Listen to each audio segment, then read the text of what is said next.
At the beginning of La Traviata, Franco Zeffirelli is credited as writer, director, and designer. While the writing credit is a howler, given that the film is based on Giuseppe Verdi's opera, itself derived from a play and novel by Alexandre Dumas fils, there is no disputing Zeffirelli's role as director. The ringer is that designer credit. Accentuating that function by stating it up front suggests that the design is at least as important as Zeffirelli's contributions as writer and director.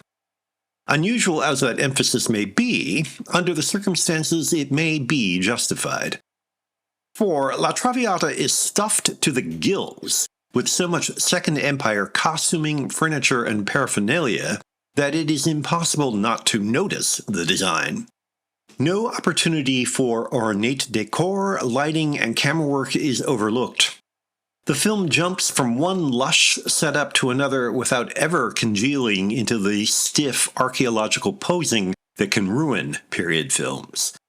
The results are more like a rich, creamy pastry than an operatic tragedy. Of course, even the tastiest dessert can pall after 2 hours. The well-known story centers on the love between conventional bourgeois Alfredo Germán, Placido Domingo, and courtesan Violetta Valerie, Teresa Stratus. Their love is mutual, but because of emotional manipulation by Alfredo's father, Cornell MacNeil, Violetta abandons Alfredo for the sake of his sister's happiness. Thinking she has left him to return to her sugar daddy Baron Dauphoul, Alan Monk, the rancorous Alfredo risks life and reputation to wound the latter in a duel. Returning to Violetta, she dies in Alfredo's arms.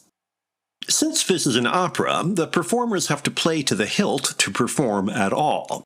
They are as believable as anyone can be in a world where people hit high C supported by the Metropolitan Opera Orchestra conducted by James Levine. With so many luminaries involved, there are no obvious gaffes or sour notes in the music. In something like a greatest hits compilation, the most famous tunes are included, although Zeffirelli's dubious writing credit may well be for ruthlessly cutting and cutting some more.